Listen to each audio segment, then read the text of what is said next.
moçada, tudo bem com vocês? O assunto de hoje é o renascimento cultural.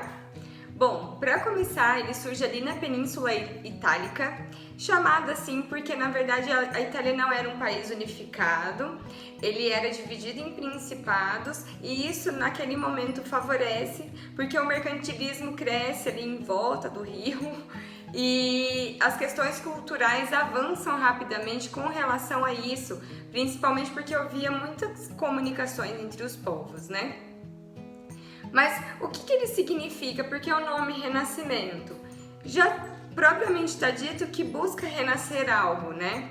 Ele está saindo ali da Idade Média e eles rejeitavam loucamente as artes medievais e essas questões feudalistas, porque as obras eram consideradas sem proporção, elas fugiam dos padrões que eles buscaram renascer lá da antiguidade, que são os classicistas, que são obras com um grande capricho na hora de ser feita, com uma matemática muito bem elaborada, com questões de proporção muito bem elaborada, tá bom? É muito importante a gente saber que se livrar também das amarras da religiosidade mantida pela igreja ali na Idade Média era uma questão para os renascentistas. Porém, a gente percebe que as obras são retratadas através de imagens bíblicas. Mas isso entra em contradição? Na verdade, o que eles querem dizer? Existe sim a religiosidade e Deus criou o universo, mas neste momento, quando ele coloca o homem, que é o antropocentrismo, no centro do universo, ele quer dizer que você é capaz de pensar por suas próprias ideias. E ele diz que o Deus te dá esse livre-arbítrio para você sair, estudar e contemplar a natureza, buscando respostas muito mais racionais do que aquela coisa romântica que a igreja trazia, que você não pode pensar fora da casinha, que você é enforcado, que você é pecador, hereges, né? Assim como eles foram considerados naquele momento. Então nós temos que o elemento central foi o humanismo, onde era considerado que a obra mais perfeita de Deus foi o homem. Sei não, hein?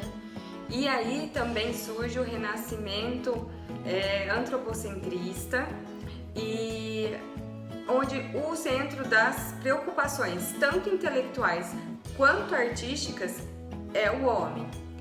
O nosso precursor ali do movimento renascentista, eu nem gosto de ficar falando que o renascimento é movimento, mas tudo bem. Vou falar aqui porque fica mais fácil, né? Eu vou falar o quê? O precursor deste momento histórico, que é o renascimento, que para mim é um evento de tanta gente genial que saiu ali, é o Dante Alighieri quando ele escreve a Divina Comédia. Porém, apesar dele criticar bastante a igreja ali, né, ele ainda deixa alguns resquícios da Idade Média nesta obra. É importante a gente lembrar que o Renascimento, gente, ele é dividido em 3 fases, né? Ali em 1300 nós temos o Trecento, ou Trecento em italiano, e a gente dá um destaque por Giotto de Bondone.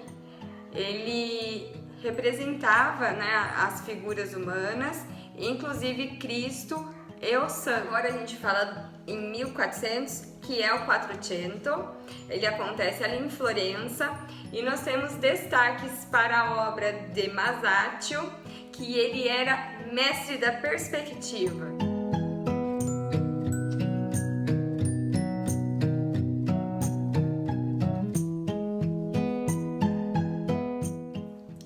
Agora também nós damos destaque à arquitetura.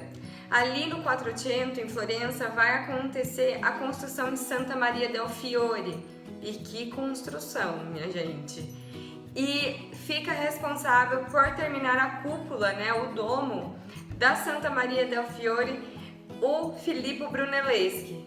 Gente, eu não vou ficar me atendo a ficar falando de cada um sobre o que cada um fez, porque senão fica muito grande. Mas se eu fosse vocês, vai atrás da história desse carinha. O Brunelleschi, genial na hora de terminar. Porque naquela época, a engenharia que ele montou ali para terminar esse Duomo, e reparem que a arquitetura das questões todas dessas da Europa, gente, é uma briga de egos, tá bom? Por isso os templos são tão maravilhosos e eles se preocupavam em deixar tão bonito. Nas obras literárias, eu ia chegar nisso ali no Cinquecento, né? Porque ele tá no apogeu. As questões literárias, nós temos o Maquiavel que vem falar das questões que prejudicam a Itália dela ser dividida em principados, que ela se encontrava enfraquecida, mas eles não baixam a cabeça, tá? Por isso as questões artísticas, apesar de ir lá buscar o renascimento no classicismo, né, nos valores greco-romanos, eles têm esse ego de manter a pose, manter tudo muito bonito, muito requintado. E a questão da inteligência também é muito forte ali e nós vamos saber o porquê. Na entrada do Cinquecento, né, nós temos Leonardo da Vinci, Rafael, Donatello e Michelangelo. Pesadão, né? Para você que é aluno e quer acertar a questão sobre quem ou quais foram os artistas do Renascimento, só lembrar das Tartarugas Ninja. Agora falando um pouquinho de cada um deles, gente, espetacular, né? O Leonardo da Vinci, ele foi um monte de coisa, né? Ele foi astrônomo, ele foi físico, ele mexia na engenharia, ele gostava de desenhar aeromodelos. E ele é um cara ali que ele tá ligado intrinsecamente com a proporção áurea, que é a questão do homem vitruviano.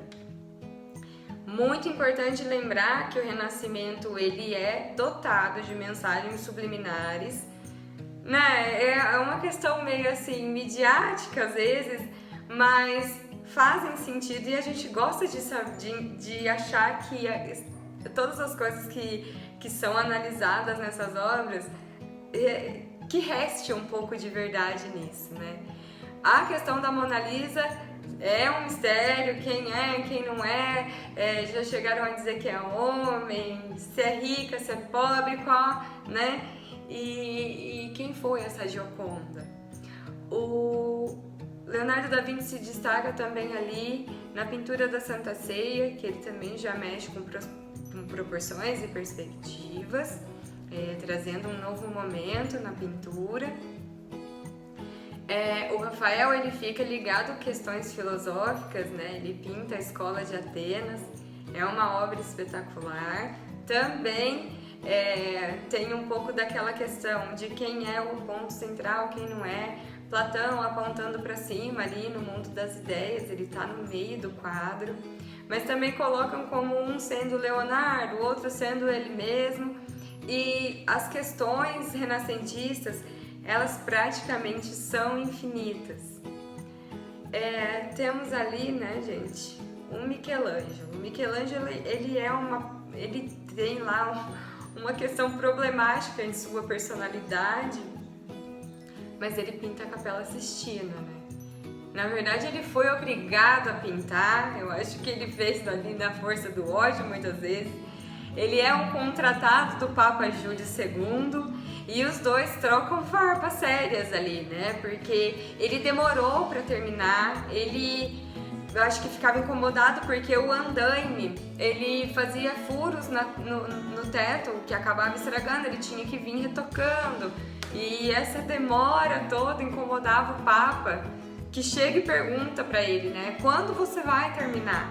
Aí ele diz, quando eu quiser. E o Papa responde, não, é quando eu quiser. Essas relações são meio, né? Saem faíscas. Mas o Michelangelo, na verdade, ele era escultor, né? Ele gostava daquele mármore Carrara maravilhoso, todo branquinho.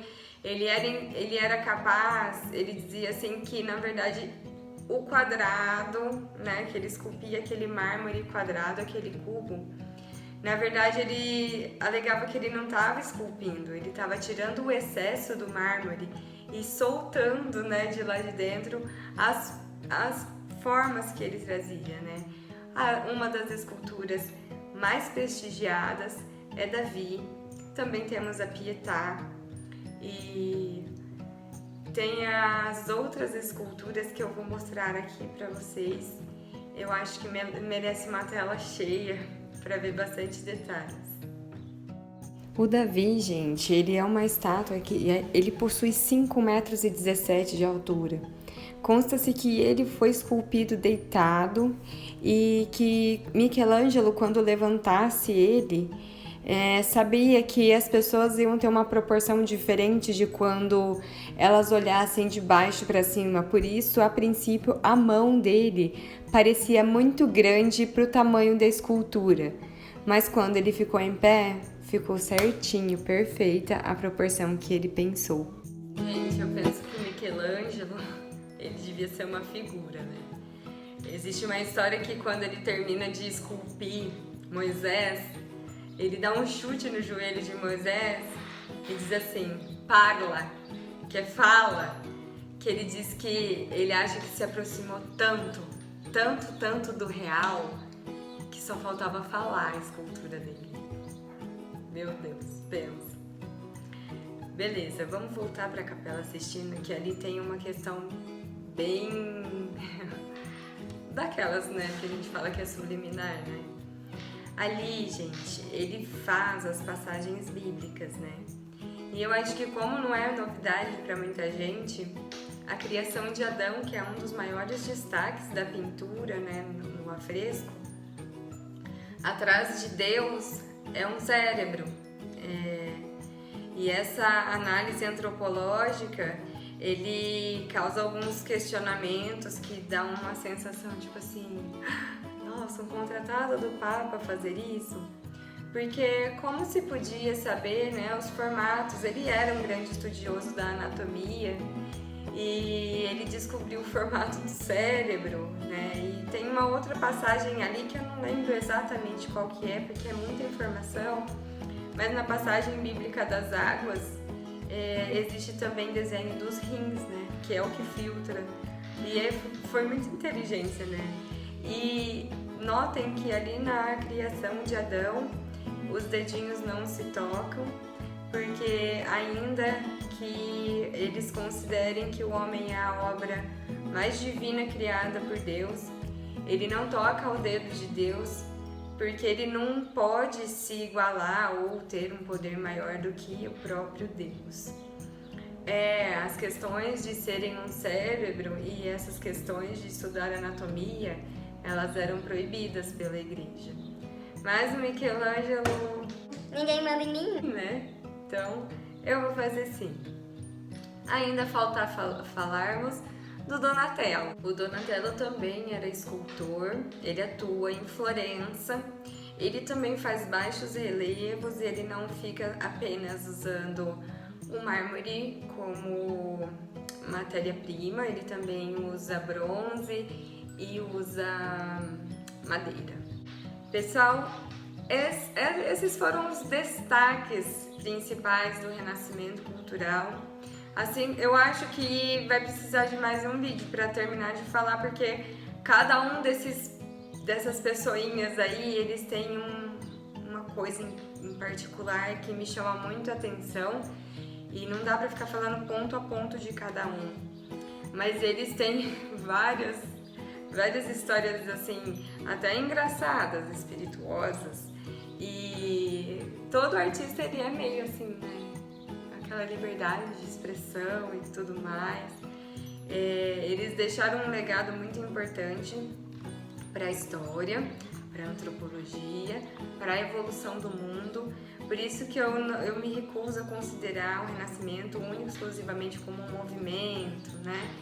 Ele foi muito importante pra gente, ele acendeu as luzes do conhecimento e nós agradecemos muito a esses caras. Muito obrigada por vocês estarem aqui. Esse assunto, na verdade, foi uma sugestão de uma enquete que nós fizemos lá no Instagram e na verdade eu já era meio doida pra fazer ele, né? A hora que alguém falou, eu falei, epa! Só que ainda eu acho importante eu fazer um sobre a Idade Média pra gente ir juntando, né, o quebra-cabeça da história, tá? Se vocês gostaram do vídeo, deixa o like, gente. Se ficou faltando algumas coisas que vocês sabem, compartilhem comigo. Deixa aí nos comentários. Se inscrevam no canal e ativem as notificações.